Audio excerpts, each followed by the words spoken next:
Hey everyone, I'm back.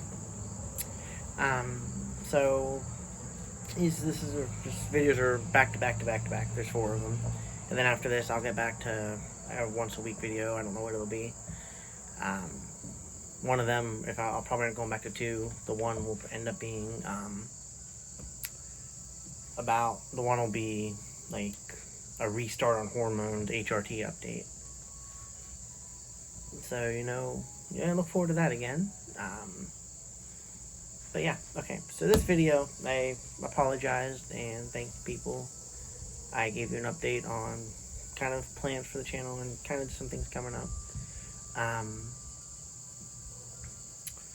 I am planning. I don't know what else I'm gonna say. Okay, so this video is about my mom and her cancer. I'm going to explain the whole shebang about her cancer and how rare it was and the struggle she went through. Like I said, me and her always talked about how she was always open to sharing her story. My brother used to have a YouTube channel, and he made short films on his channel. He didn't do it very long, but they were very good videos and very well put together for somebody with little experience with videography and everything at that time. So I'm going to insert a clip right here real quick. Just kind of an inspirational post from my mom before we get started. Or inspirational message, because I think it's like a 12-ish second video of her. Maybe a little longer. But it's a video of her just talking about never giving up. So you'll see that, and then you'll be back. On pain ends. And I love that. I fell in love with that. So, and that's very true. That's sometimes when you're going through a situation, it feels like it's never going to stop, and the pain's just unbearable. But it is true, and I'm living proof of that. That if you just hold on for the roller coaster ride, basically, the pain ends. All right, so you're back to me. Every time I watch that video, just about never giving up from her, just makes me feel a lot of ways. I miss her every day. It's hard not to when you lose somebody who, even though she had cancer and we knew the way her health was going, we knew she was getting really sick and she had a lot of close calls the last several months. I only chuckled because there was this thing we joked about. It was the 2-day curse, where she'd be in the hospital, and then she'd come home. She wouldn't even be home 2 days, and she'd be back in the hospital for at least 2 days or longer. And it was spot on. Whether she was in the hospital 2 days and came home and was right back in 2 days, whatever. It was just, we called it the 2-day curse. Something we always joked about, and it's funny to look back on now.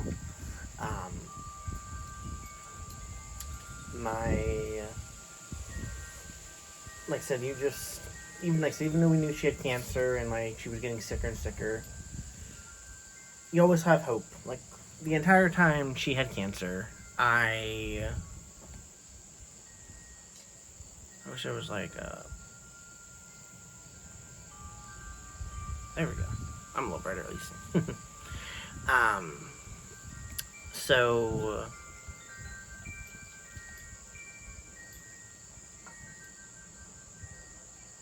sorry, I'm trying to mess with the screen here. Anyways, you never expect to lose somebody that quick. Like I said, even though we knew she was sick, but you always have hope. The entire time she was alive, I held out hope. I'm sorry I'm a little dark. I'd rather the background look decent and you could still somewhat see me. Don't have an area to film yet. But anyways, you always have that hope, and she went very quickly over the course of, yeah, I'll get into that. So, Karen Renee Lavery, or maiden name Karen Renee Franks.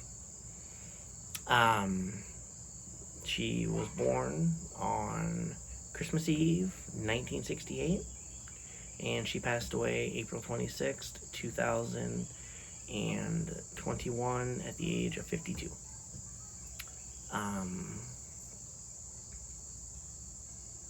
Yeah. The last Christmas was a different Christmas.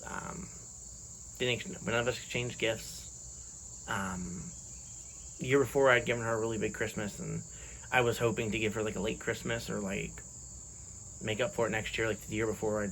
Anyways, her last birthday, Christmas Eve. It was a weird Christmas. It was a different Christmas. Yeah. So, the cancer journey started in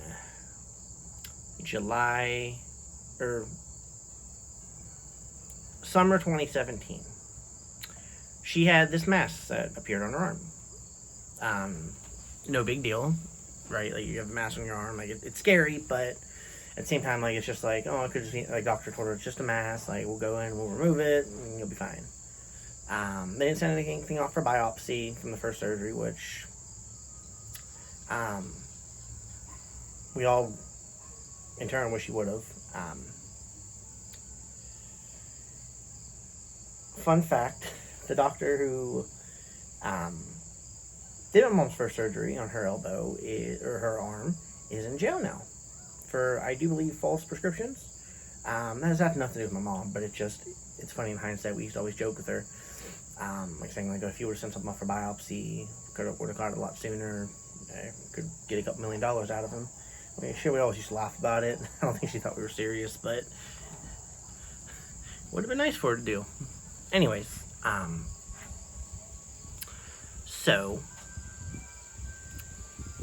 started around then. In August 2017, she had a surgery to remove the mass that was on her arm.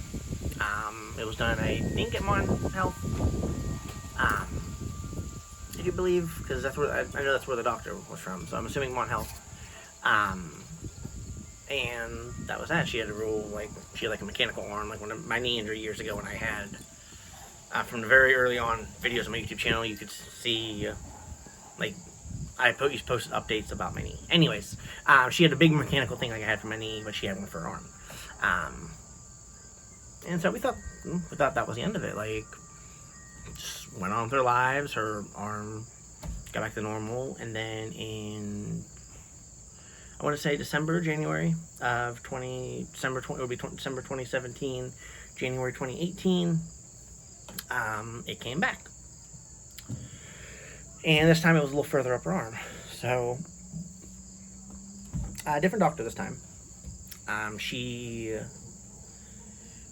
had a surgery in March of 2018 to have it removed. And they sent off for biopsy, and they did everything correctly this time. Again, sorry if I'm really dark back here. I don't have anything like to enhance the light. Like if I tap back there. Yeah, if I tap there, it makes it a little too bright for me. But we'll do with this. Anyways, she had her surgery and all that, sent off for biopsy. I don't know when she found out she had cancer. She didn't tell my brother or I until it was early May 2018. And her reasoning, she said, behind that was because at that time I was getting a breast augmentation surgery. Like, that process started in January of 2018, and my surgery was end of April 2018. So that was a big thing going on for me, and like, she knew how excited I was. Like, this was a huge step. This was my first surgery, my transition. So she didn't say anything, which shows you the kind of person she was. She always put her kids first. Always put other people first before her.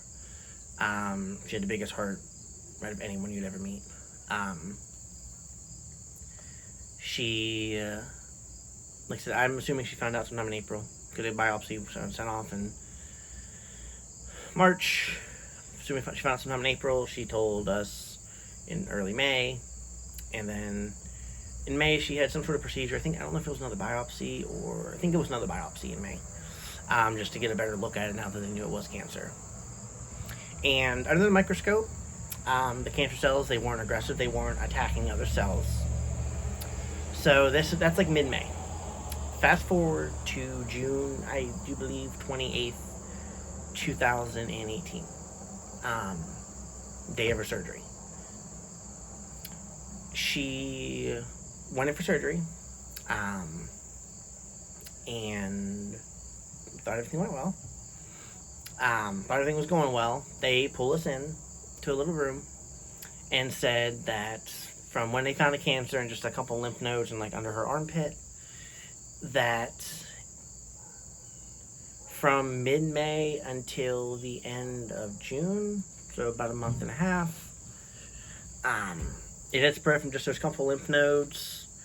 It had spread all the way down her arm, and it was wrapped around, I remember nerves, I think it wrapped around veins and muscles, like it was all kinds of intertwined and stuff. So they said this is a different type, this is different. It's not, her cancer was never classified as like stage 1, 2, 3, 4, 5, like cancer usually is, like stage 1 being hopeful, stage 3 in the middle of the fence, and stage 5 you're usually on your way out, unfortunately. That's a bad way to put that, but so she, the doctor brought us all in. They brought her one friend who was there. They brought my aunt there, my aunt and me, my brother, my gram, my other aunt. And we're just talking to us, and we're just like, so here's what's going on. Cancer's a little more tricky than we thought. The only two things I remember from that conversation, because I kind of just not lost it, but was just taken aback, because I had never, like, my family had been, like, appointments with her, and, like, I felt like I was really in the dark. I'm not saying it's anyone's fault. It's just, I just felt like, personally, like, I was in the dark. I didn't really know what to expect. But, like, he's throwing all the stuff out there, and, like, he's explaining that, and then he mentions the word amputation, and, like, that in itself scared the crap out of me. Like, my mom without an arm. Wow. And, like,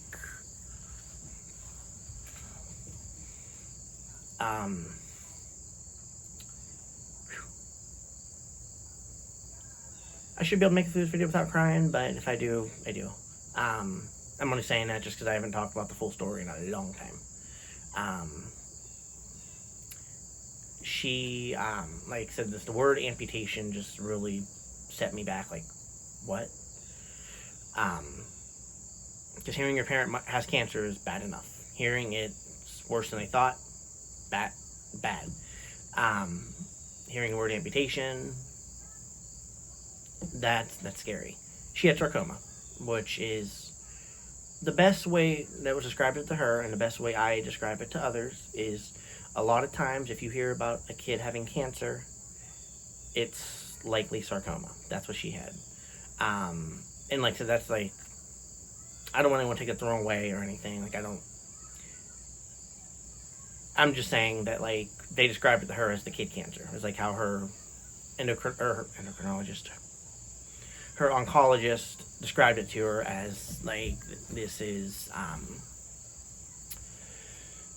usually a kid cancer. It's like yours is a little different. Like, adults get it. It's rarer in adults, but adults do get it, obviously. Usually it's either soft tissue or it's bone. Hers was soft tissue. So over that summer, they did,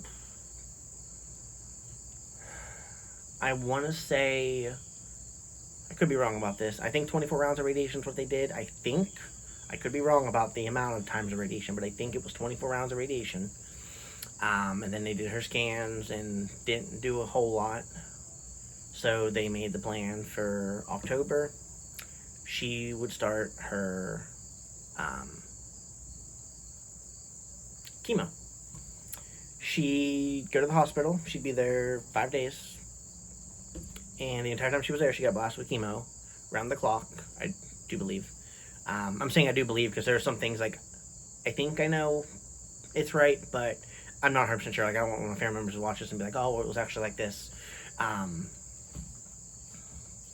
So, yeah.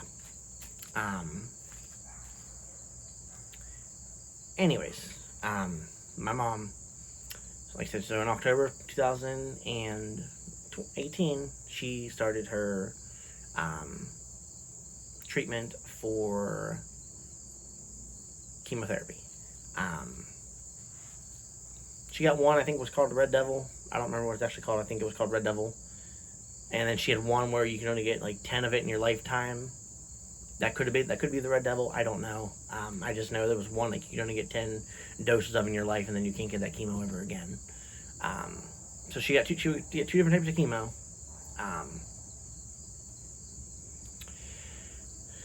So she, started chemo after her first round. She ended up getting really sick and ending up back in the hospital, and that became a regular thing for her. Because, like, chemotherapy, it destroys your platelets, it destroys your immune system, so, like, you're immunocompromised, and littlest thing can give you an infection.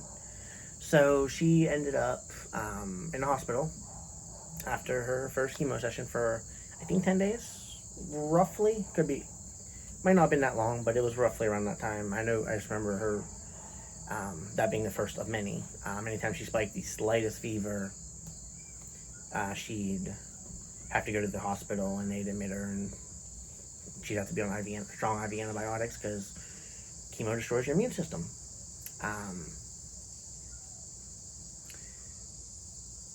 And like I said, at that point, like, I wasn't living with her at that point. I didn't move in with her till very, very end, which I'll get to. She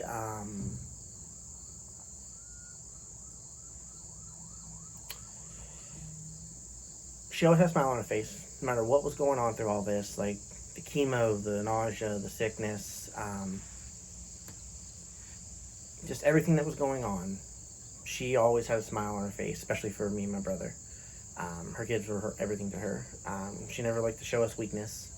I know there was a lot of times where, like, in privacy with her friends and other family members, that she'd break from time to time, which, of course, I mean, it's cancer.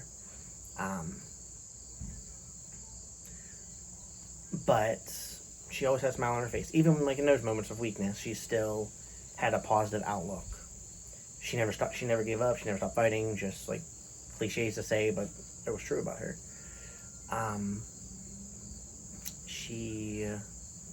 So she did that for 6 months. From October to March, she did inpatient chemo. 6 rounds of inpatient, and then they moved to outpatient.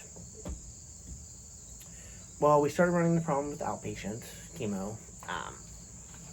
She would get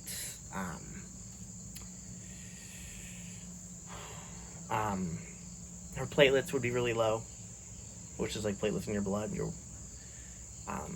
cell count, and average is like 150,000. Hers would be around 70 or 80, I think, around that time, and that's 70 or 80,000.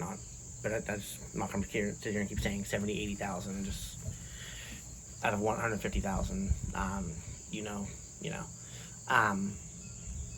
So she always had trouble with her platelets, so she wasn't always able to get the outpatient chemo.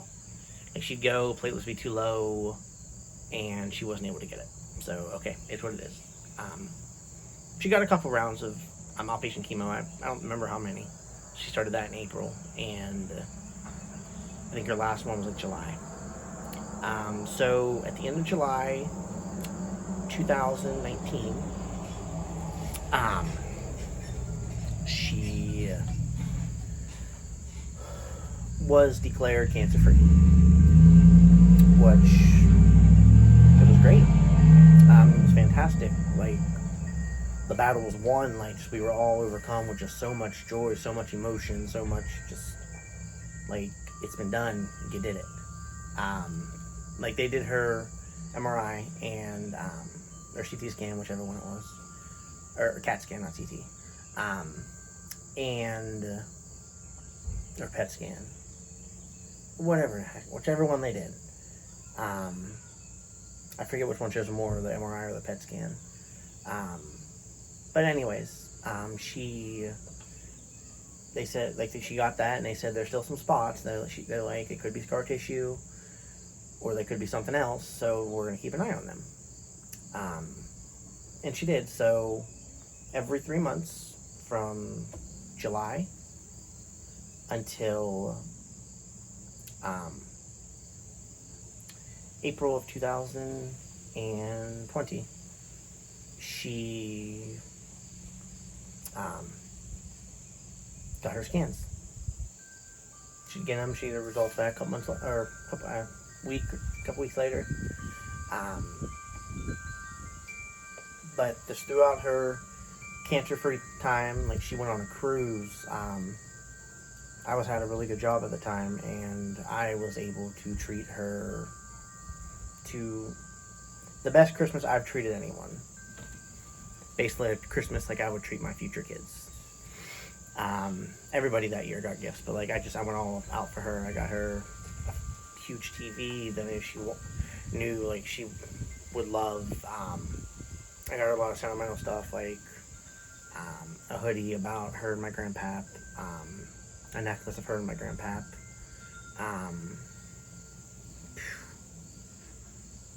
just a ton of places, a ton of stuff.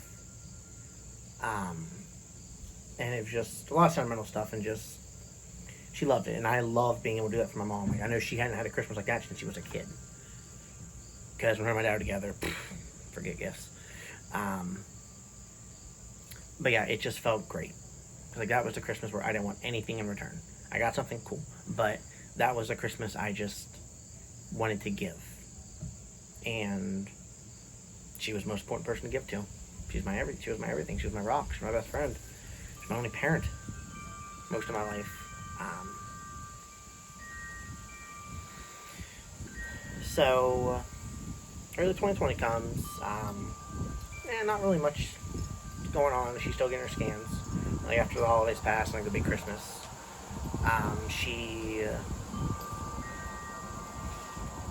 Come April, we're just going to fast forward to April.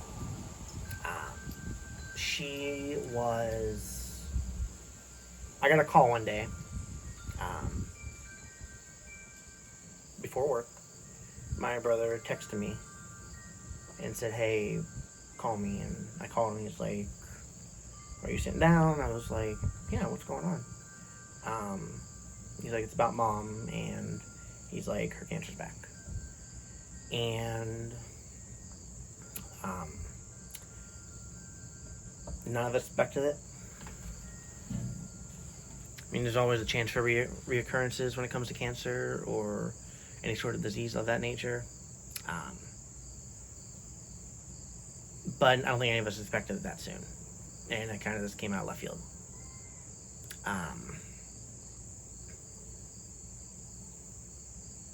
So she saw her doctor, and they gave her a choice. They gave her two choices. Like I said, we found out in April. This all happened very quick, so over the course of a couple weeks. Had her appointment, made her decision, surgery happened, but I'm getting to that. They gave her the choice. You could either have your arm amputated, or we can do this very risky, very long procedure where basically they took a muscle flap from, I think, her leg, a skin flap from, I think, her stomach. That could have been reversed. They could have, that could have been backwards. They took veins from, I think, her legs, and basically get all the cancer out they can and reconstruct her a new bicep. At this point, she also had lymphedema because she had a ton of lymph nodes removed in the first surgery. I forgot to mention she had, I think, 50-something removed. So she had lymphedema.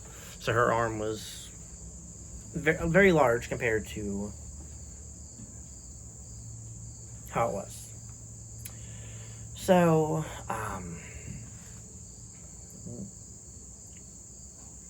she asked for everybody's input, of course, and like, she's like, do I just, like, amputation could have been, like, that could have been it, like, cut off the arm, cut it at the source, that's that, there's no more cancer. I mean, there's still a chance because it was in her lymph nodes, but that could have been it. Or the other option, the long surgery, where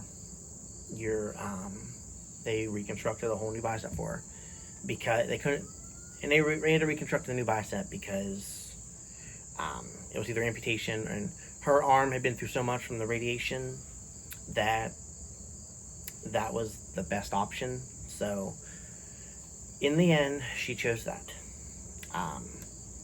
Now, I'm sure I know I have, and I'm sure my family has too, has thought about it a lot, if not every day, and thought, what if, especially after she first passed, what if she just would have cut off her arm? What if she would have went with the amputation? Could she still be here? And that's one of those things that it's just one of the biggest what ifs of any of our lives that we'll ever know.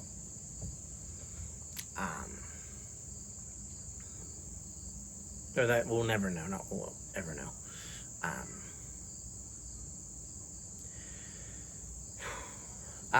For a long time, I blamed myself, and this isn't me trying to make a video about me, because this video is a dedication to my mom, and telling her story that I know she was 100% fine with telling, and hopefully it would inspire somebody.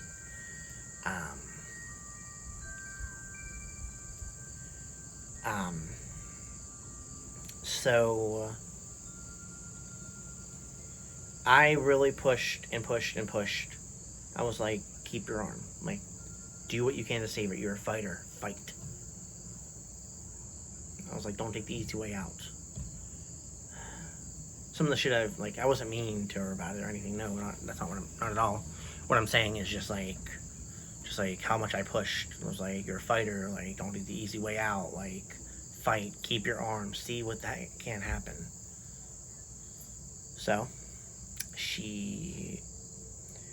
and like I talked to her about this too, like how like I blamed myself because I pushed so hard, like, and I was just like, this part sounds selfish, like people have told me it's understandable, but like to me it sounds selfish, and kind of is. I was just like, I'm not gonna be able to like hug my mom anymore, like the same. It's not gonna be the same. Now that I look at it, like, I'd rather would have hugged my one-armed mom than hug her tombstone. So, yeah. She chose to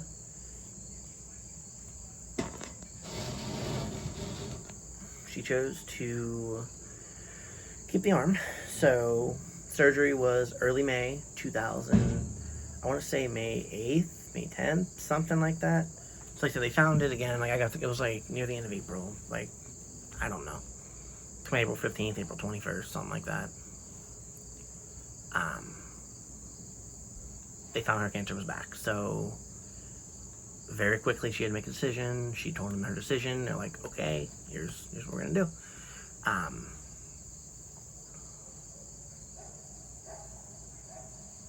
So then went with surgery.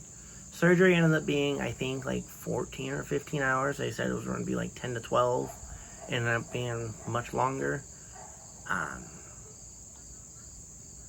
But she made it through.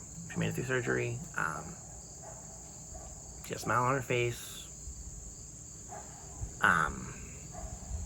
And yeah.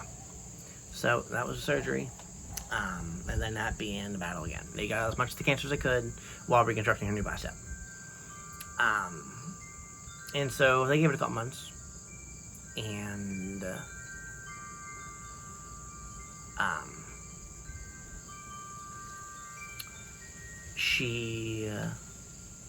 cancer wasn't gone. So they had come up with a new game plan. So they decided to start chemo again.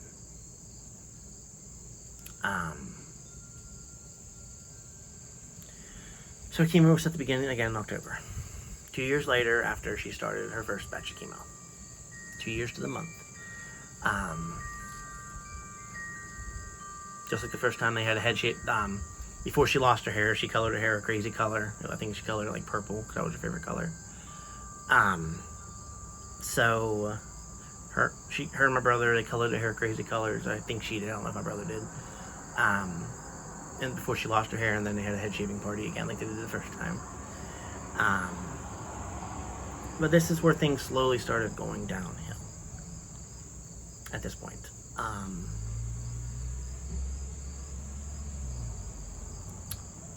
well.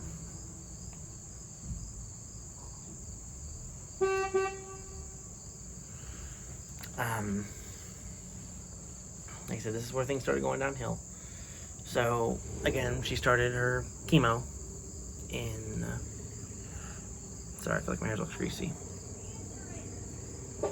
Anyways, so she started her chemo. This whole year, though, like, before, like, she knew she was going to have to start chemo and before things started getting worse, she had bought a camper right before she found out she got cancer again, so... And she always loved camping growing up, from what my grandmas told me. They used to go all the time.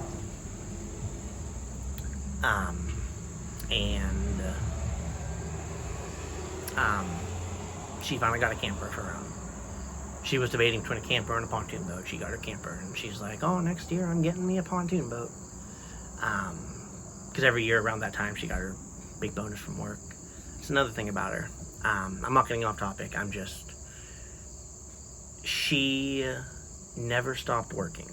She worked from home. She was a supervisor, quality improvement specialist. I think I have that right. For Highmark in Pittsburgh. She was supervisor, and everyone at work loved her. They always understood. She was able to work from home. Before her cancer came back, in 2019, when she was getting better, she traveled a bunch of places, just going to, different insurance conferences and meetings and doctor's offices and just all that. And it was, I went on my very last trip with her was to Lake Erie back in July of 2020. We went to Lake Erie, and we just had a good old time. She was there for go to a couple doctor's offices and a couple insurance meetings, and in the evenings we just tried new restaurants. We had fun. That was my last trip, just me and her, and that's really special to me, just because we didn't do anything fancy. Me and her had some great trips just together over the years. We had 2 trips to New Orleans, just me and her, and that was a blast. That was still that was pre-transition, so it was mother and son at that point. But we had great trips. Our last family trip together was in 2019. It was October, Halloween night. Me and my brother went to an AEW wrestling event, and she tagged along. She just kind of went for the ride. She just kind of hung out in the room, because it was, I guess, a nice hotel. She hung out in the room. Me and Nate went to wrestling. The next day, drove back.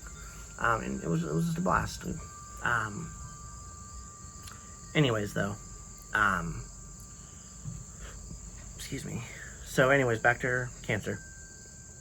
I think before I got sidetracked, I was talking about her camping. She got to camp. And like I said, all summer, I could have gone down with her, and I just kind of kept putting it off, I'll come down next time, I didn't even end up going down once, sadly, but it was a blast. Me and a now ex-friend, and my Aunt Kim, and Local cousin Anders went to her camper, and we had fun. It was a lot of fun.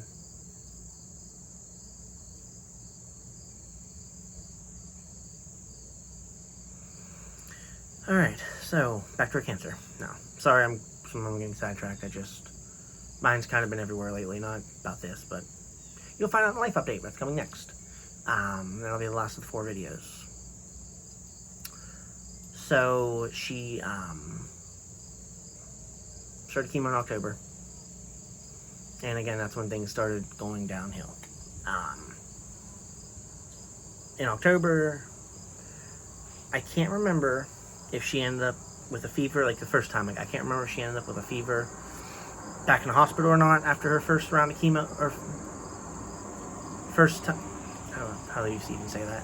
Her first time with chemo, the second time around, if that makes sense.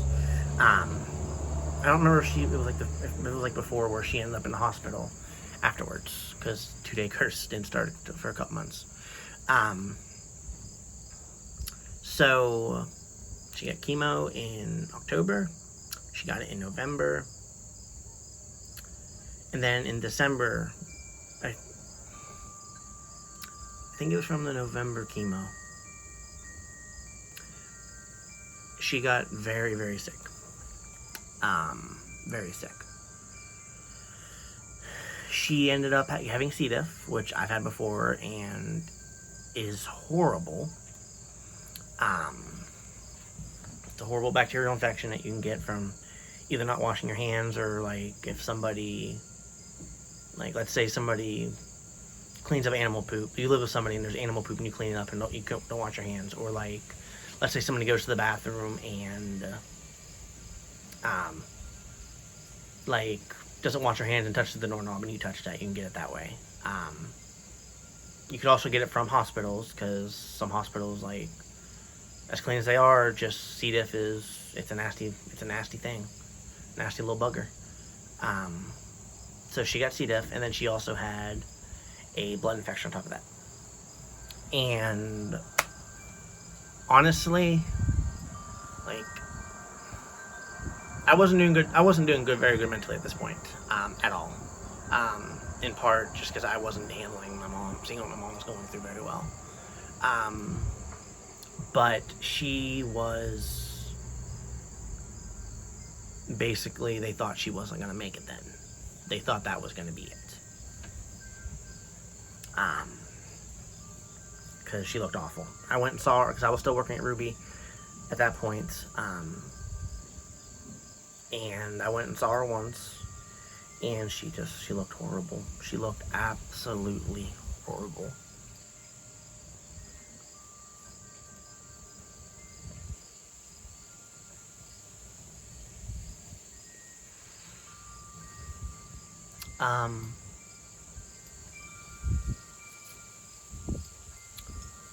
So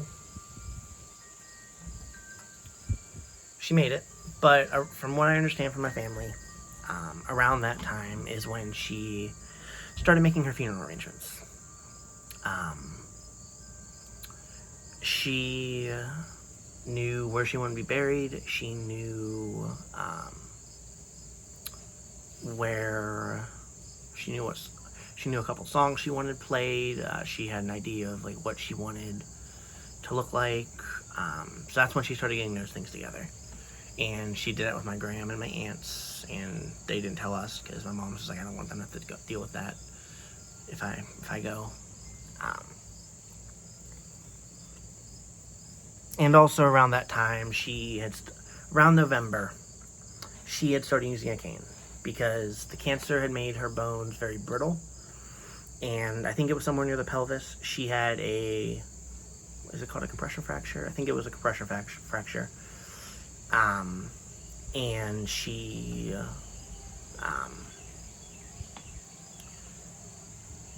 she had to, start using a cane. So she started having a lot of trouble getting around. And that was one of the first signs that, like, around that time, when she started getting really sick. Like, she started planning her stuff for if she dies, and that's when you know in your mind that you might be near the end. And just horrible. But so she made it through that, and then in January she got her chemo, But then she ended up with, I think, a blood infection or a staph infection. She had a staph infection on a couple of occasions, like whenever I told you she had been like in and out of the hospital, like after chemo. The first couple rounds of inpatient chemo, she'd come home with a fever, end up back there. She had a couple staph infections.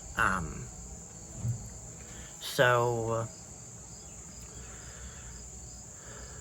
she made it, and then she had, like I said, I think it was another blood infection in January, but she looked much better this time. And hold on, sorry, my foot was itchy.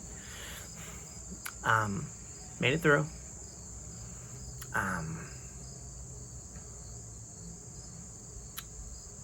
At this point, like I had left my job at the hospital. I just stopped showing up. I wish things would have been different. I wish I would have been a little more mentally able to handle everything, but I wasn't.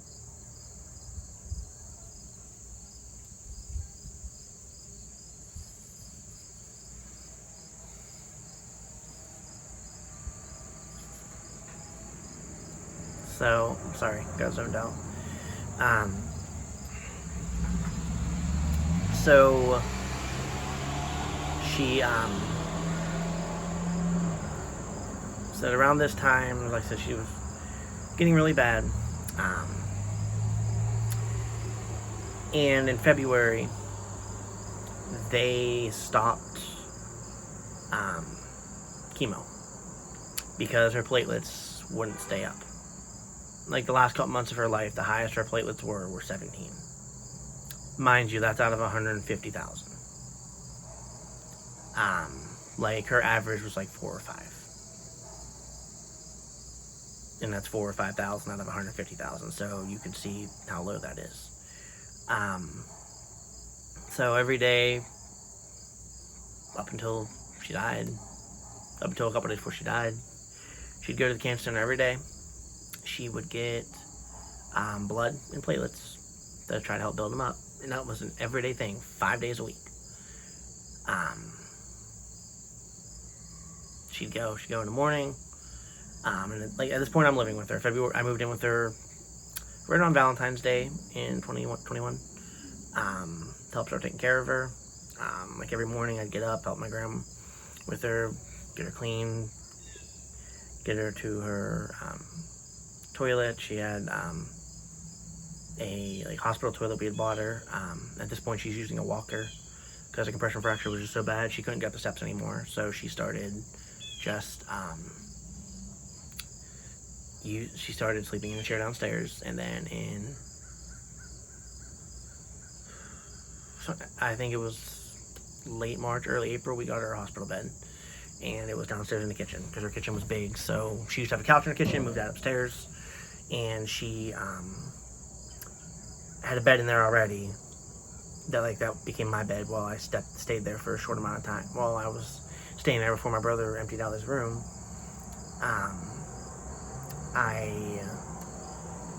So my grand, after my mom got her hospital bed, like at this point I was upstairs now.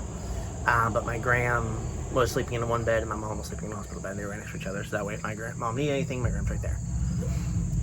But anyways, I fast forward a little bit. So starting around late January, early February, she got this thing on her arm called a fungated tumor. And if you're not familiar with what a fungated tumor is, I wasn't. It is a tumor that grows outside of the body. So imagine a tumor just on the outside. And that's what it was. It was just this giant tumor. And it would bleed a lot. And that's when the 2-day curse came in. We started calling it.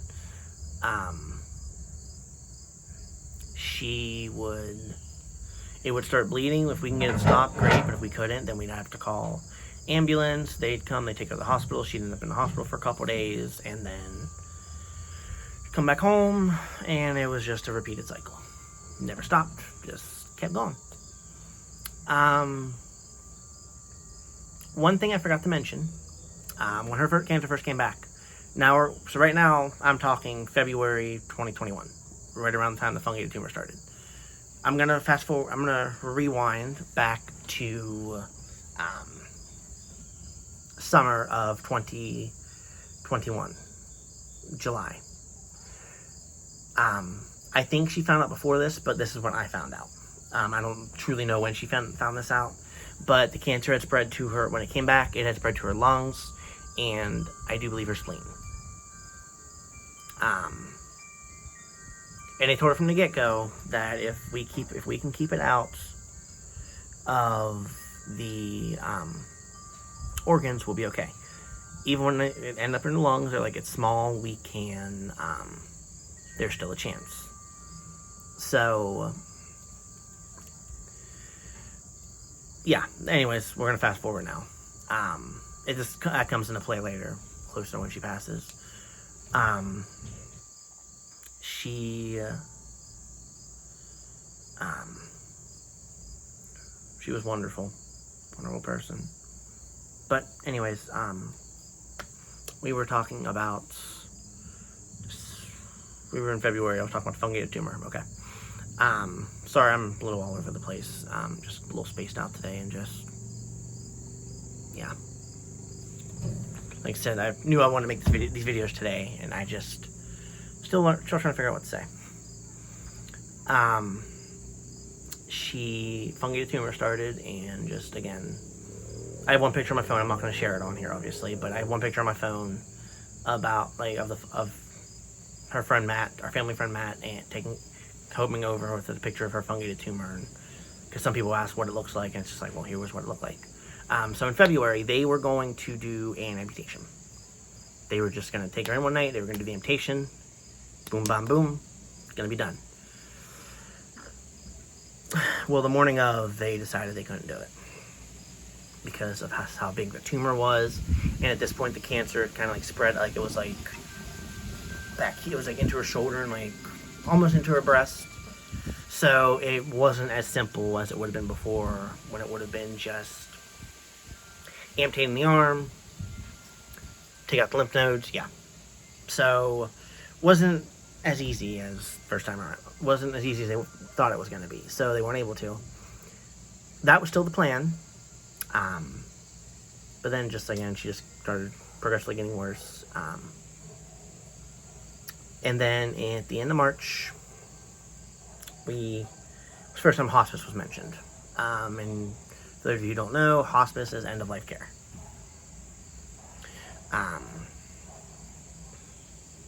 Hospice will come in and take care of you. You can go to a hospital and get taken care of on hospice, or they come to your house, or you can go to a nursing home. Or a hospice facility.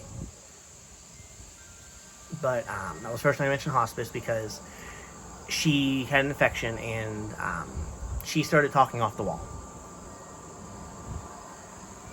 Like, one morning, I got a text from her. I wish I would have kept the text. I deleted it because it made me really sad. But now, in hindsight, now that she's gone, I kind of wish I would have kept it. But she texted me in the middle of the night and said, hey, can you and your friends keep it down up there? And I was like, what are you talking about? She's like, your friends. She's like, I hear them talking. She's like, they're being a little loud. Can you guys please keep it down? And I was, in my head, I'm like, there's nobody here. So it kind of concerned me. I kind of tried to laugh it off, but I was just like, that's weird. So she ended up in the hospital, and she was talking off her rocker. She was talking to dead relatives. She was hallucinating.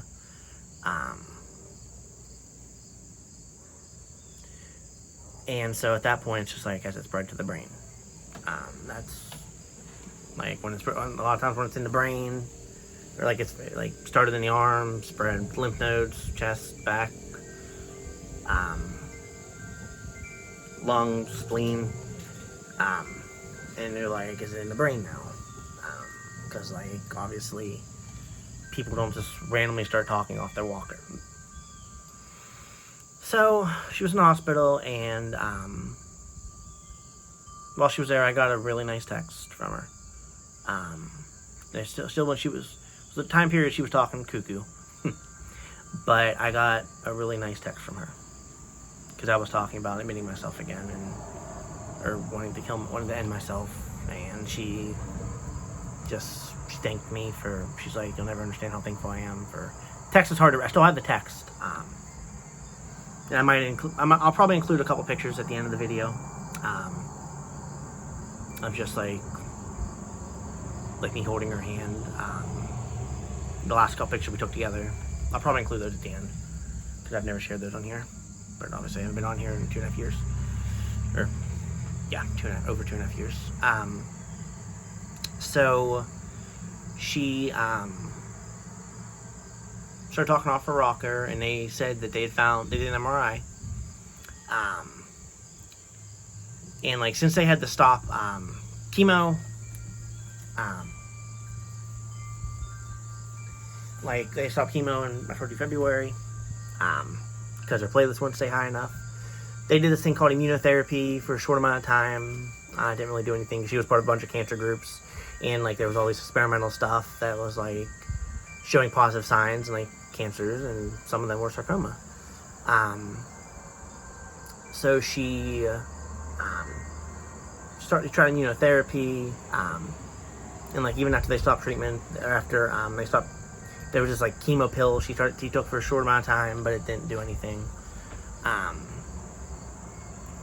That was right after she started taking notes right after like all this happened. She thought that like I said, she was in the hospital. She was talking off her walker, and they found a new spot that was pushing against her sacrum and causing some swelling in her brain, and we're like, oh, well, maybe that's this. Like, is she ever going to have her right mind again? That's one thing that scared me and my brother. And then they found out it was the antibiotic she was on. So they switched the antibiotic while she was in the hospital, and she flipped the switch. She was fine. Like, they were just, like, the hospital staff was kind of baffled, like, wow.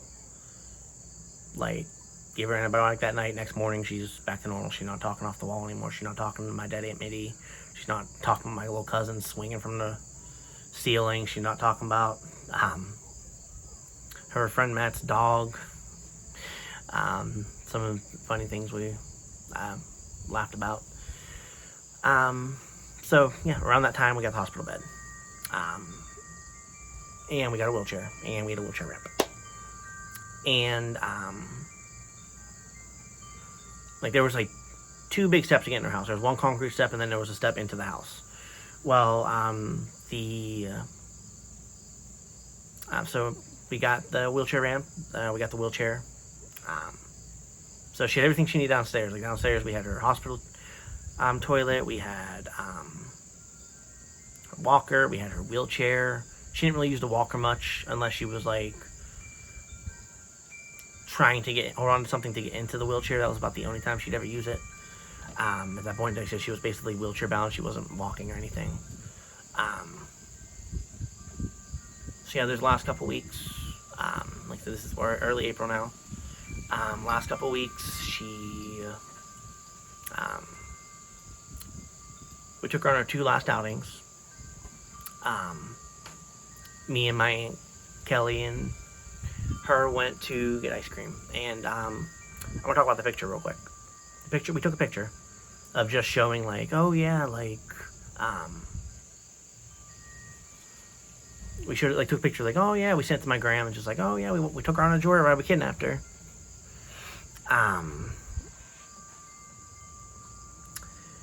But I look at that picture now, and I look at pictures 4, 5, 6 months before, and she had changed so much.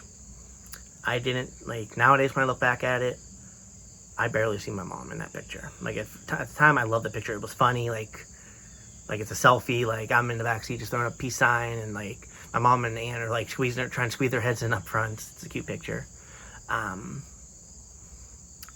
But I look back at it now, and I barely see my mom.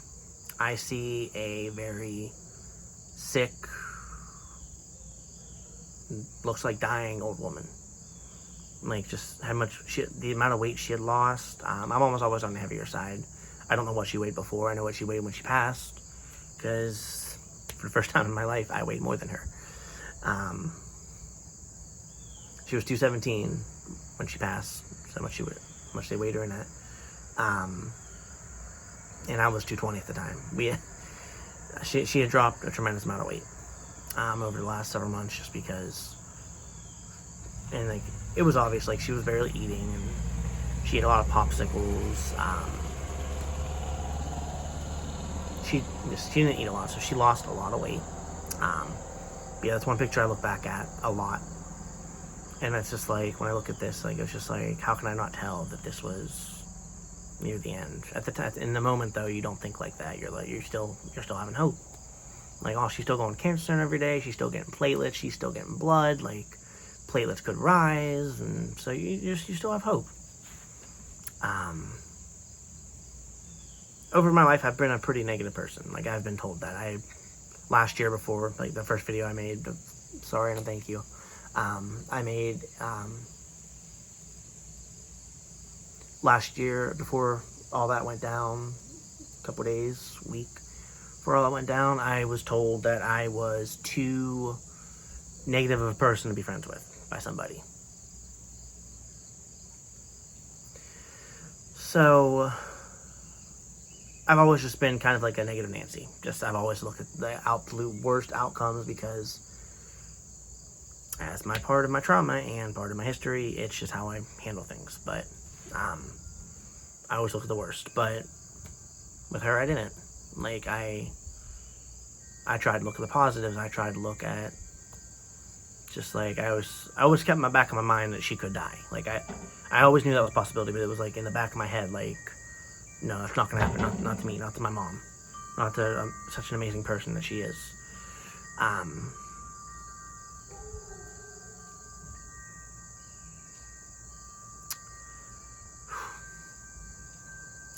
So we're approaching the end. The last outing we took her on was, I do believe, April 10th of last year. We went to the mall. We loaded her wheelchair up in my aunt's car.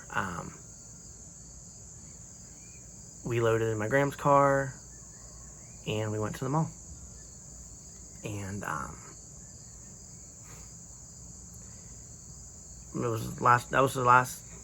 that day was, we took the last pictures of her. We took some of my favorite pictures, like me standing in front of her wheelchair, and she's in her wheelchair, and we're smiling.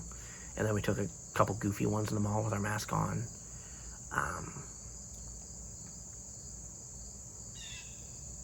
Met my brother for lunch that day, because my brother moved out and he hadn't really been around that much the last couple months. So he got to show my mom his new car, and he got to just, yeah, he moved in with my dad at that point. So yeah, that was, like I said, that was her last day.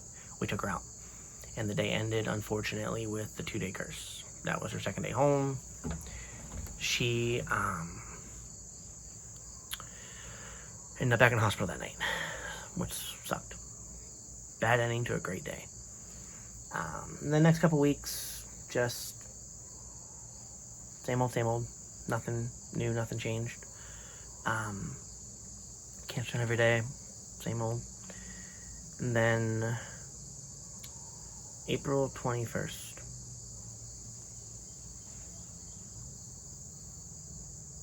No, April 22nd. April 22nd.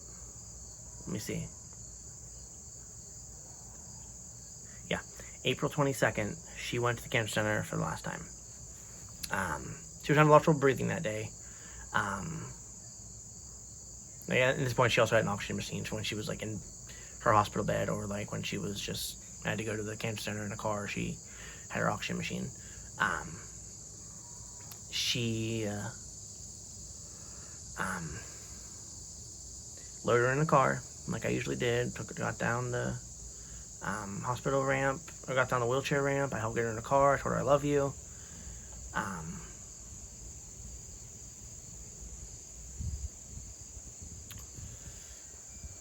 And off she went. And at the hospital, like, I got a text from, I think, my gram, saying that her liver function was highly elevated. So they were going to do a direct admit, which they had done plenty of times at that point, to get a quick MRI. Because it was either that or go home, wait, and then get an MRI like the next week after getting approved. But if you're an inpatient, then it's easier to get an MRI approved. So they admitted her, do an MRI. I wish I would have called her Thursday night. I texted her because I hate talking on the phone. Like, I absolutely hate talking on the phone. So, like, I would always send her a quick text, and, like, she'd always send a quick text back, just a couple words, just how she's doing. I would just send a quick text, just like, how you feeling? I texted her and said, hope you're having a good night, or something like that. I have our text from the last couple months. Like, I would delete my text messages every couple months. So, like, I have my text from, like, February until she died. She didn't reply. And I was like, okay, no big deal. I was like, I'll talk to her Friday. So I texted her on Friday, and I didn't hear anything. And then my gram texted me and said, I have to talk to you and your brother when I get home. I'm going to do it at the same time, though. Which I was like, okay, that's fine. I texted her back, and it was just like, is her liver failing? Is she dying? Like, what's going on? And my gram didn't reply. And so, like, I just, as soon as my gram told me, like, I have to talk to you guys, and I knew about the liver thing, like, I kind of figured that something was going on. Like, in my head, like, I kind of just piece two and two together. It's like, what's going on? Like, is she dying? Like, is her liver failing? Does she need a new liver? Like, what's going on? So my grandma and aunt came back to the house. My Aunt Kelly stayed at the hospital with her that night. My grandma and aunt, they got there. My dad and brother didn't come up until like 10 o'clock, roughly. And I give them all the props in the world, because what they knew and what they were about to tell us, and the fact that they kept their composure as well as they did for that entire couple hours while they were there. Because I got back probably like 7, 8 o'clock.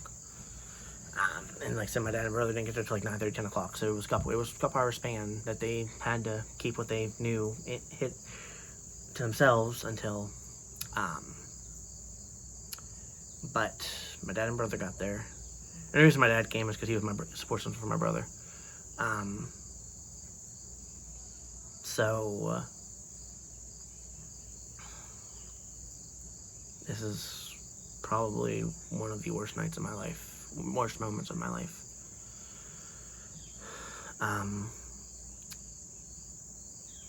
My gram said that the cancer had spread to her liver,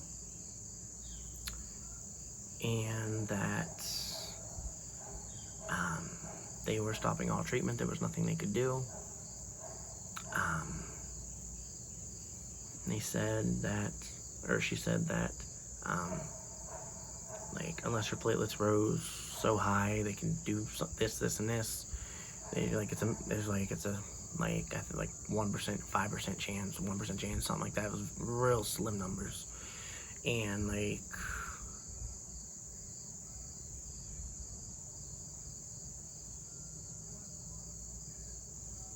sorry, just somebody's playing Christmas music. But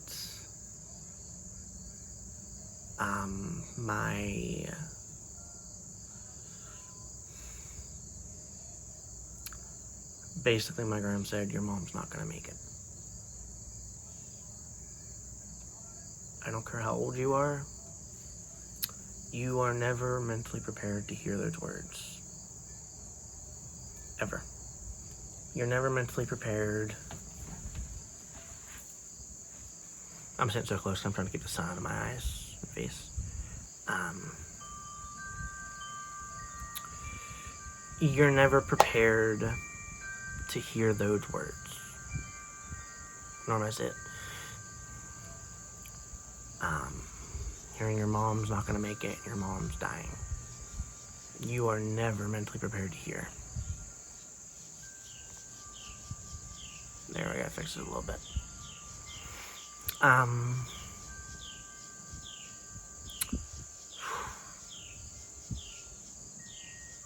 And that night it just plays back in my head over and over. Like my brother kept saying, like, there's a chance, and it's just like, she's dead. Like, I just kept saying she's dead, and I just kept screaming, there's no God, because I don't believe in God.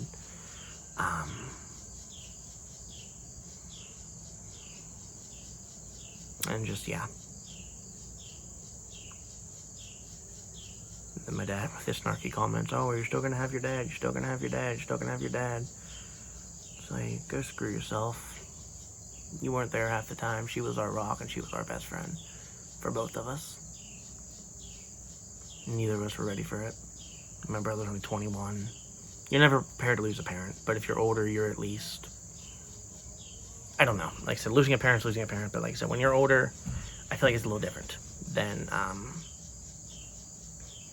losing a parent in your 20s. I was 24, turning 25. Mother's Day was in a week and a half. My grandma's like, they said she can go in 2 days, she can go in 2 weeks. It just depends. So, yeah.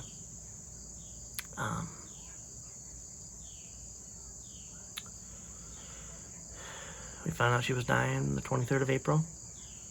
Basically, April 22nd through April 30th was a very bad time for me, mentally. This year was. I took time off work. So they're like, my grandma's like, they're bringing her home tomorrow night by ambulance. They're bringing home tomorrow morning by ambulance. And then hospice will either be here tomorrow or hospice will be here Sunday. They stopped all treatment.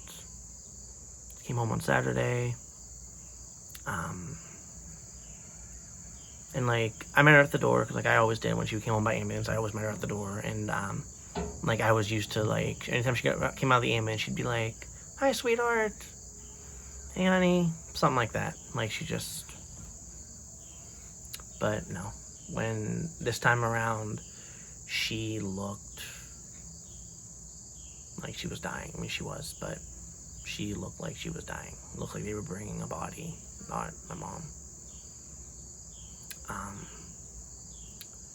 We got her inside. Okay, hold on. I gotta see if I can do something here. I'm moving. Bear with me.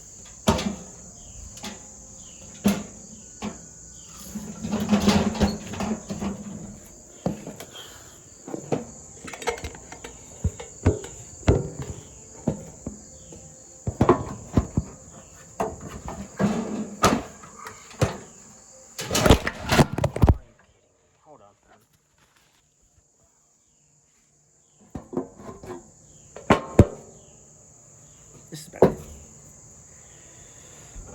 This is better. Sorry. I'm using my Graham's grill as a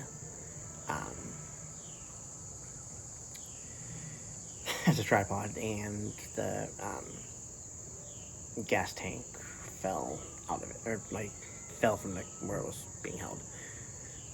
Anyways, so like I said, they brought her home, and she looked like a corpse on an ambulance. So we got her in the house. I helped them get her from stretcher to the ambulance, like I usually did. And she's just crying. I'm holding her hand. My cousin Kathy kissed her head, and she's just crying, and she's just like, I want to go. And that broke me. I mean, I broke that the second I heard she wasn't going to be here much longer. But hearing your mom say, I just want to go, and seeing how much pain she's in hits you hard.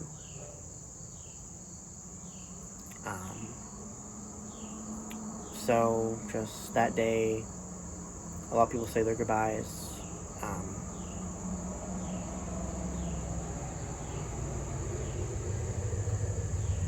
My brother came up that afternoon. He had seen her twice or once over the last couple months since he moved out. So he hadn't been around. He didn't know how bad this was.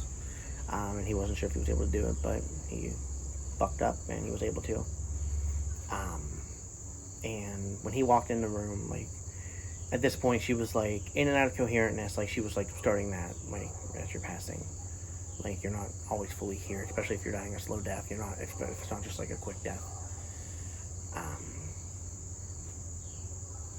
Like, she just was in and out of consciousness.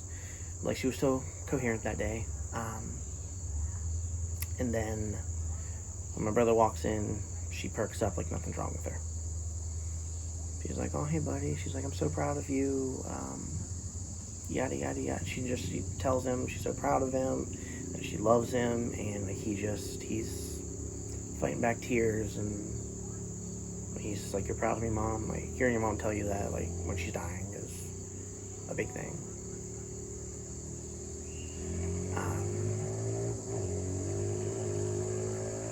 She saw me, my dad, and my brother together, and then my brother went outside because he was losing it. He lost it. And then that day I went and hung out with, at the time it was a new friend, now it was one of the several extra friends. I go at Cooper's Rock just to kind of give me just a couple hours of just trying to clear my head.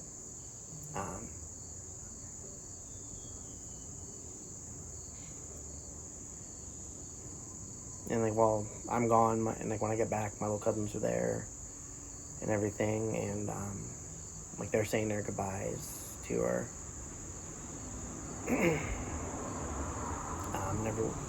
Everybody's a wreck. Like when they were there, I don't remember if she was coherent or not. I wish I did. But like I said, I don't remember if she was coherent. But yeah.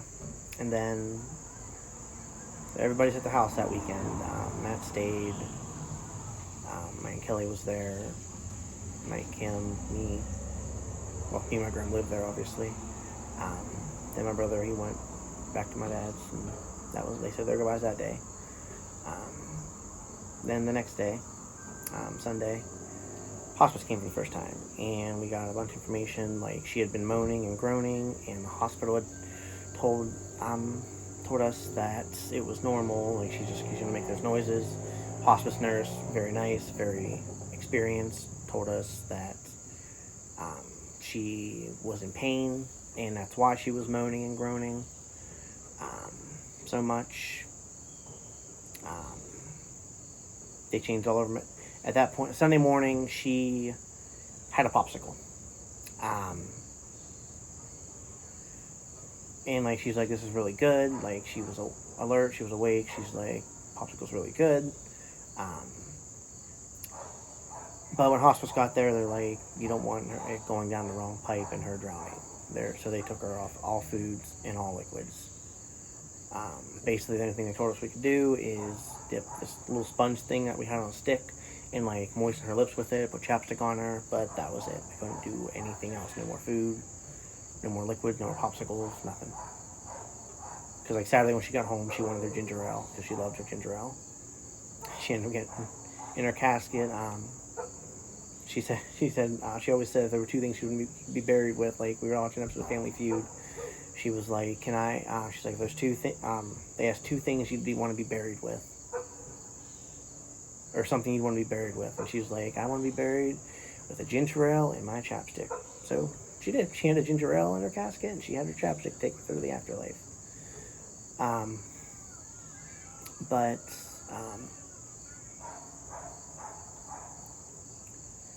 she, that day they took her off all foods and liquids, and she'd wet the bed, and we had to change the bed while she was still in it, and we did that, and like when we touched her legs, when I tell you, you could probably hear it 2 miles down the road how loud her scream was. It broke me. Like, I had to go into the living room and compose myself for a second, just because, how loud it was, and just how much pain I knew she was in. And the hospital nurse said at that point the compression fractures had probably spread from, like, her legs and her like, pelvis area, and the other area, she had a compression fracture that was probably all down her legs at that point, because her bones were just so brittle. And got her changed, and basically from that point, she wasn't really coherent anymore. You'd hear her mumble names, you'd hear her mutter some stuff, but you had to get real close, and it wasn't very clear. But, like, she mumbled my name, she mumbled my brother's name.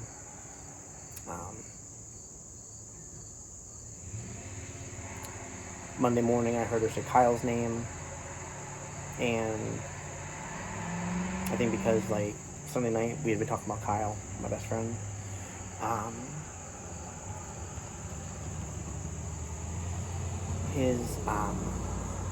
Sunday night I went down to his house just to get out of the house for a couple hours.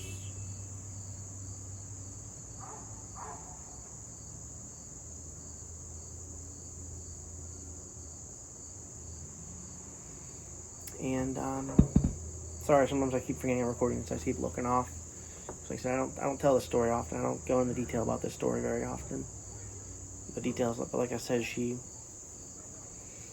is a video she wanted to make with me about just her cancer and her diagnosis. I know I hope I'm doing you justice, Mama, with what I'm telling everybody.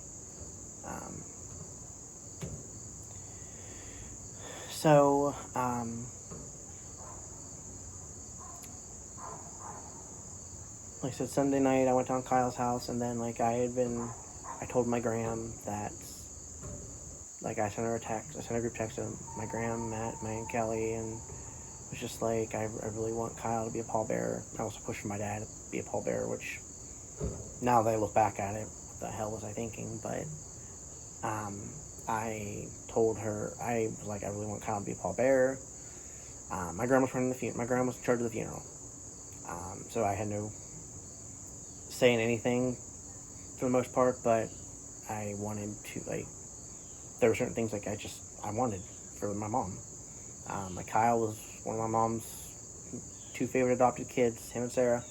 She said that many times, that out of all the friends I brought around over the years, all the adopted kids she had, all the friends that used to come around, who came and went, Kyle was her favorite adopted son, and Sarah was her favorite adopted daughter. Told me that on many occasions, and we had a conversation about it about a month before she passed. That's for another day.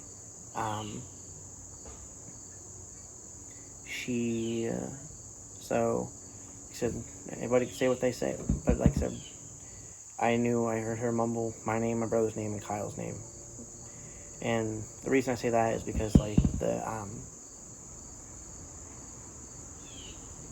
the hospice nurse told us that she could hear everything we're talking about.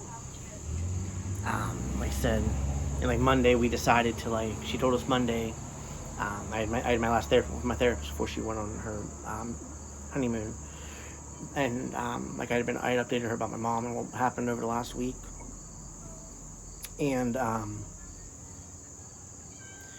told her that, while I was up there, the hospice nurse was still there. When I came back down, and my grandma and aunt had gotten the rundown from the hospice nurse, and told me that she could hear everything we're talking about. So we're sitting in the kitchen, we're talking about funeral arrangements, all that, and even though she's not really coherent, she could still hear, and she could still get upset. So it was upsetting her.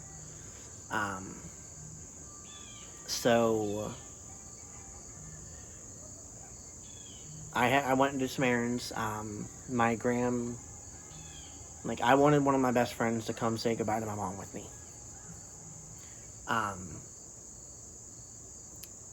And I pushed for that to be Kyle. I either wanted Kyle or Sarah. Sarah wasn't able to, so I really wanted Kyle.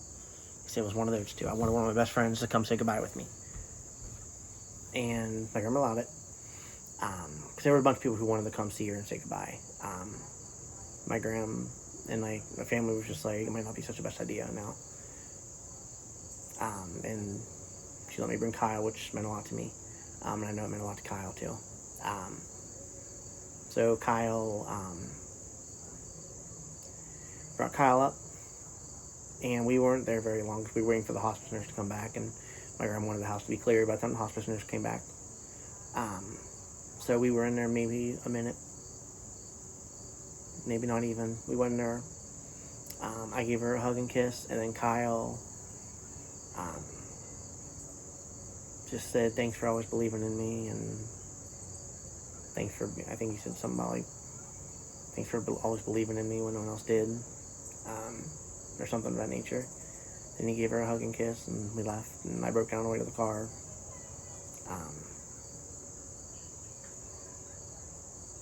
I mean, I broke down a lot those last couple of days, but, because, like, before that, I very seldom let people see me cry.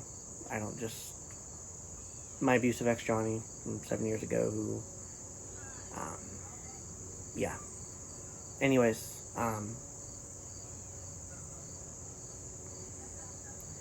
it just kind of beat into me that just, and like, not even him, but just growing up, certain things happen, and I was basically like, oh, I'm crying is a sign of weakness, so shut up and suck it up. So very few people saw me cry, and like that, so over those couple of days, I think everybody under the sun did.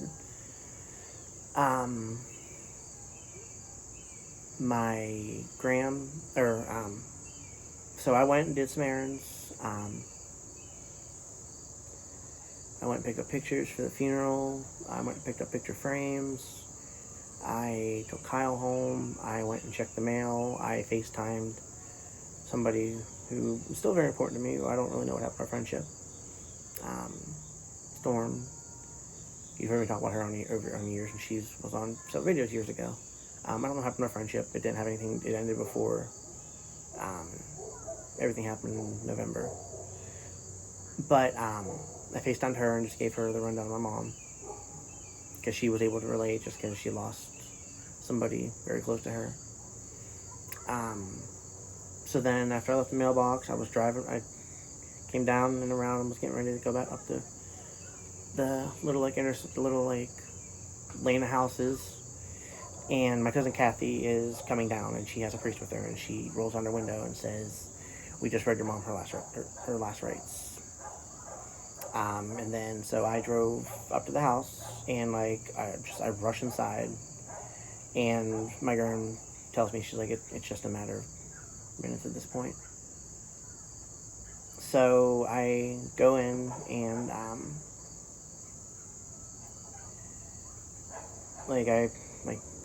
they leave the room, like everybody's there, like Matt and Kelly, and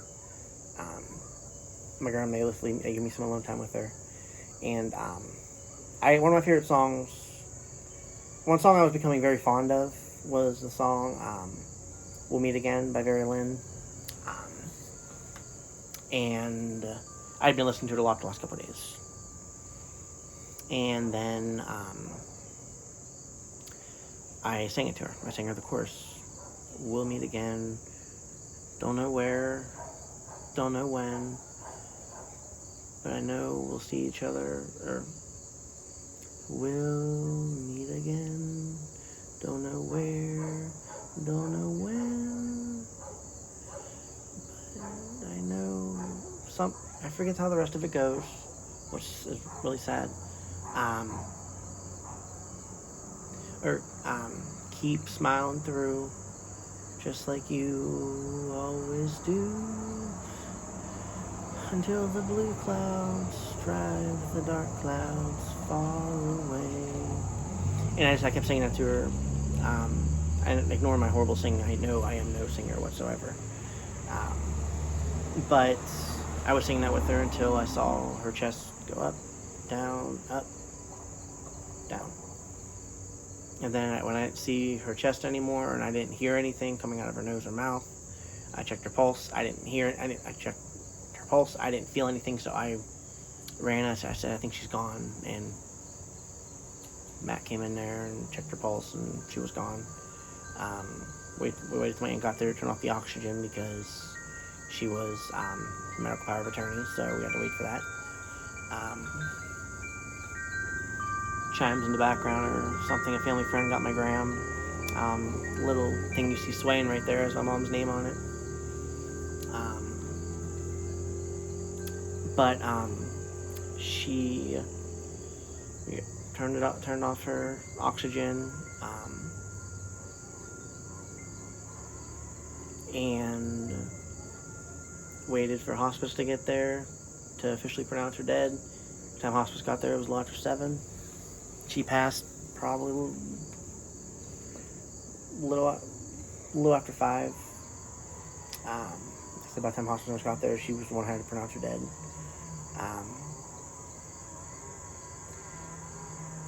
And then we had to wait for the funeral home to come get her. While we were waiting, like, I helped roll her around and help the nurse clean her up and whatnot. Just because I said I was going to be there till the end and do everything I could for my mom. I wanted to help load her in the body bag, but there was a reason I couldn't. The fungated tumor they cut off at the house. They didn't cut off the funeral home. I'm not sure if it was placed off for biopsy or whatever, but yeah. So,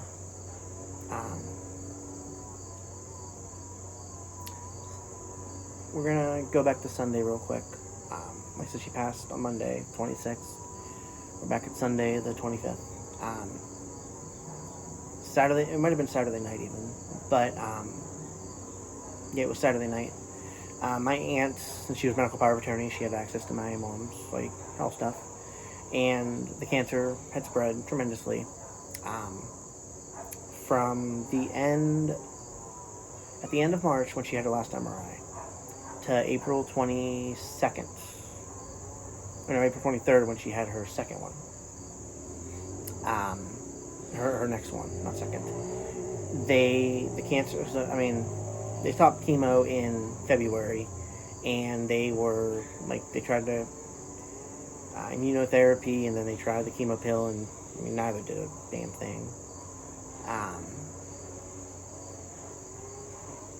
But she, the cancer had spread significantly. So the cancer had spread to her liver, which is what we figured when the liver function was highly elevated. Within that 3.5 week span, she formed 30 to 40 tumors in her liver alone. It didn't say the actual number, it just said 30 to 40, some type of tumor. It had spread to her kidneys. It had grown in her spleen and lungs. So basically, when they stopped doing treatment, that was it. There was no going back. Once her platelets stopped staying up, and she had to get them every day, and they wouldn't stay up regardless, and she wasn't able to get treatment, that was the end of it. Once your cancer's in that many organs, there's no coming back. So, yeah, she passed on Monday. And then, like I said, Tuesday and Wednesday, we got our obituary out. The funeral home wanted to make a slideshow, so we sent them several pictures, and we spent those couple of days getting the pictures on my phone, and then I uploaded them.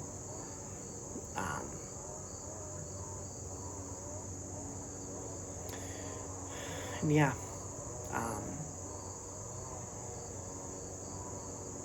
I'm gonna put the link to that slideshow the funeral home made down below. I don't usually link stuff down below anymore, but it's something I think everybody should see. It's absolutely beautiful.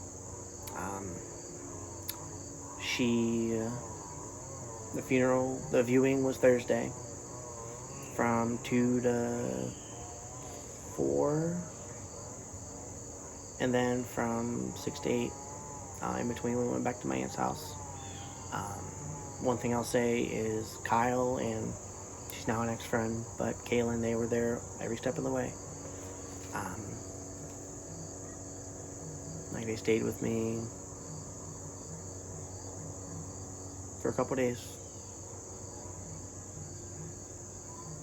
They stayed with me the night before the viewing, the night of the viewing, and it just, they were there for all of it. I may not be friends with Kaylin anymore, but I'll forever be grateful for what she did and the time she was there for me, especially like that. Kyle, like I said, I haven't seen him very often anymore, but that was something I'll never forget. So the viewing, huge turnout, of course. She looked beautiful. She looked like her, as much as her as she can be.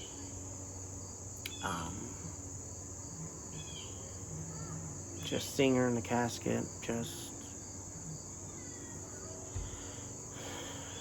it's tough. One thing I never told anybody, I told some people, but I took a picture of her in the casket, and the only reason I did was because, one, that's the last time I'm ever going to see my mom, and two, if you're not familiar with funeral home history or the history of the funeral home industry, back in like 20s, 30s, 40s, families would pose with their dead relatives. Whether if it was a child, they would pose the child sitting up, or they'd pose like parents holding the child and the siblings around the child, or if it was somebody older and they'd lay them in the bed and they'd surround them, or they'd take pictures of them in a casket. And it's something I'm very fascinated with, and so I took pictures of her in a casket for me, not for anyone to ever see, but just for me. One company in person in particular, we owe a big thank you to. Well, I feel like I do, and I know my family very grateful as well. Damien Ferrick and Sticko. They made this beautiful insert for my mom's casket. I'll post a picture of it on here. No, my mom's not in the casket of the picture, just the insert's beautiful. And then they made a decal for the outside of the casket. It says, it's a rose and says, "We'll meet again." It was absolutely beautiful.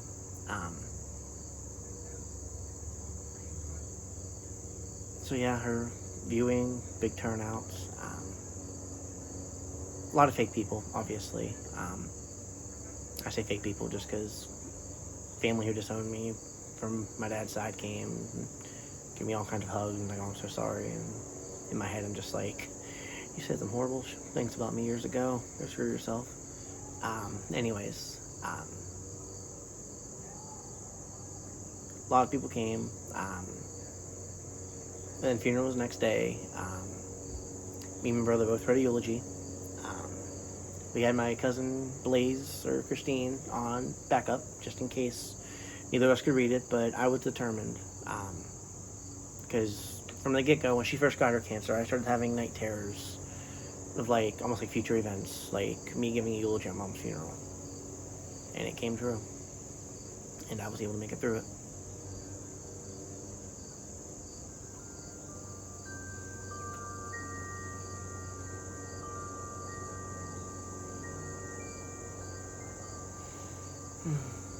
And then, like I said, the pallbearers for the funeral were me. And I hate when people say women can't be pallbearers. I look at it as it's the ultimate form of respect. It is. To me, it's the ultimate. You're carrying someone to their final resting place on this planet. Well, you're carrying their physical body to their final resting place.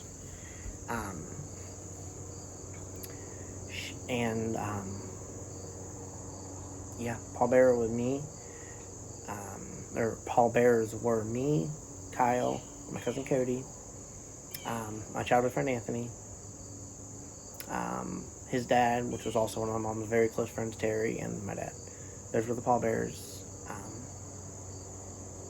And we buried her, and yeah. My brother only ordered a headstone. I didn't really have any say in the headstone or anything, but it turned out beautifully. Headstone was ordered in June. We ended up getting it, I think in September, October is when it got placed finally.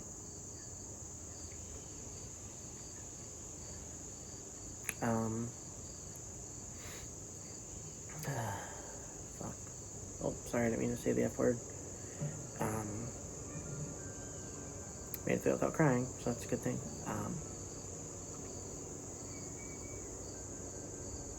So that was my mom's story. From beginning to the very end, when she went in the ground. Her funeral was beautiful. Her viewing was beautiful. So she looked beautiful. Everybody filled the casket with stuff. Kyle put some purple flowers in there. I put a bag of seashells in there just because she loved the ocean. Little cousin's all painted or drew something, put it in there. Little cousin Anders gave her, I think, a stuffed animal and Pokemon cards. I put a copy of my eulogy in there. Shared her chapstick and her ginger ale. She was a trooper. She was a fighter till the very end. So before I wrap this up, I know this has been a long video, and if you've watched the whole thing, I appreciate it. Not just for views or anything, but I appreciate it hearing my mom's story. I appreciate the message gets out there, and I hope it could help some people. I'm going to explain how I dealt with it, how just I coped. I ended up in a psych ward, which I knew was going to happen after my mom passed. That was a given. After she passed, I got life insurance money from her. So, like, that kept my mind occupied. Like, I just distracted myself from the pain. Like, I still missed her every day. Like, I went to the cemetery all the time.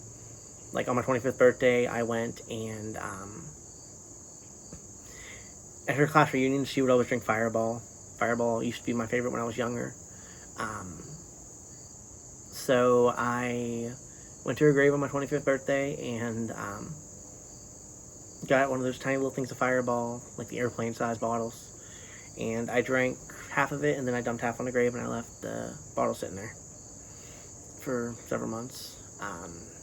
As just always, like toast. Because she knew how big, I made a big deal about being 25 on my quarter of a century.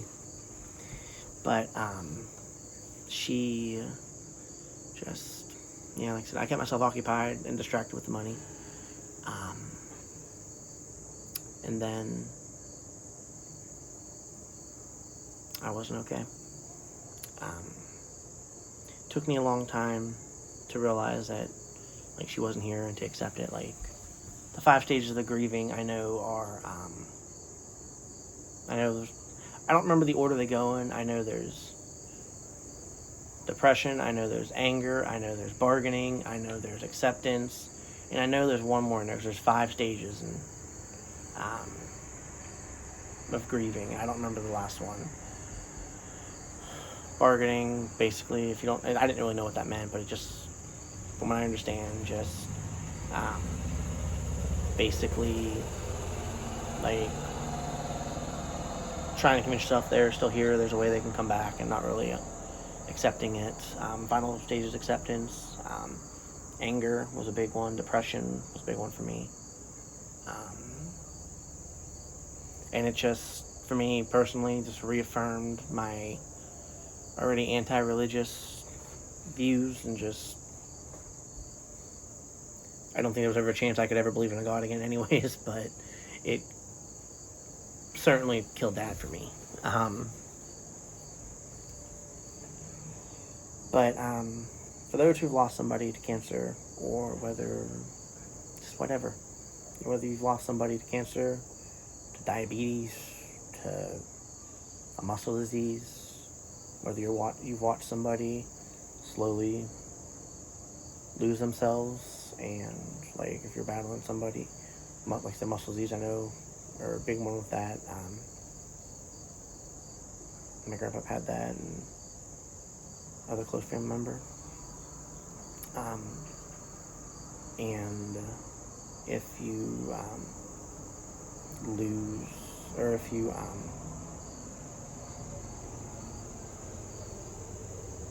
just if you've lost somebody, however you've lost them, at first it sucks. You feel just that gutted feeling that like somebody's just grabbed your stomach and twisted it in knots, or like somebody stabbed you in the stomach and like you're just waiting for that pain to go away.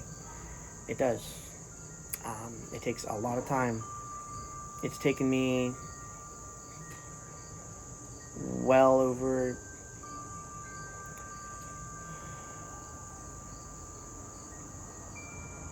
basically, it took me about 6 to 7 months to realize that just, this is it. She's not coming back. I miss her every day. I think about her some days more than others. It's sad to say, just lately, as my mind's been everywhere, and I haven't thought about her as much lately, which sucks, but just my mind's been in a million places. Mama, I hope you did, wherever you're watching this from, whatever plane of existence you're on, whoever you're with, if you're sitting on the beach with Aunt Mitty and Aunt Tootsie and Pop and Biscuit and Trixie and Mimi and Tyson and whoever else, whatever other pets or whatever other people you are with, wherever you are, I don't know where it is, but wherever you are, I hope you are watching me make this, and I hope I did you justice by telling your story. I know you always wanted to make this video. We never got to. We made one video on my channel together. I'm going to link that down below as well if you want to see my very first and only video I made with my mom.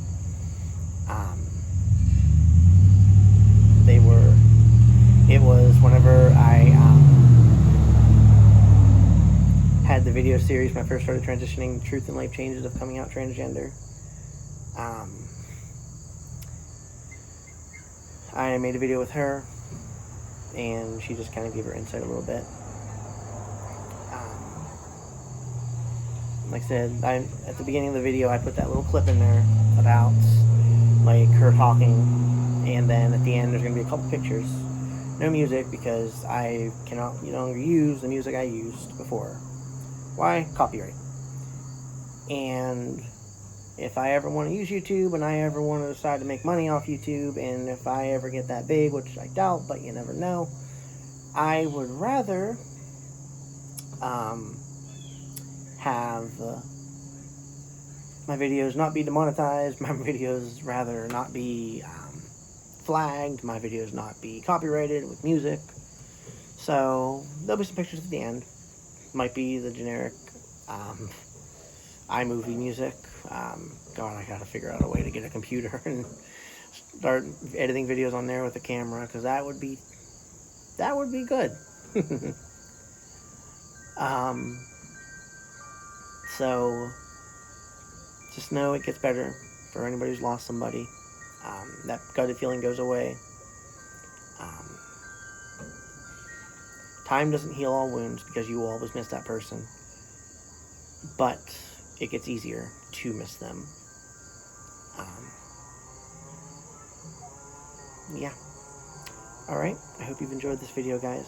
I know it's, I think, probably 2 hours long. Who knows how long it's going to be. Alright, I will see you later. Thank you.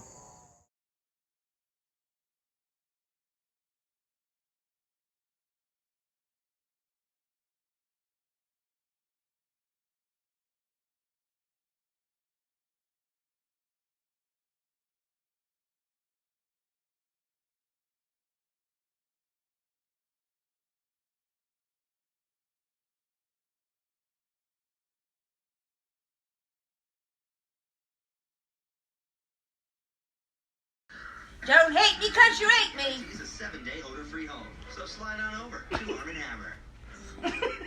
She may not remember the lights.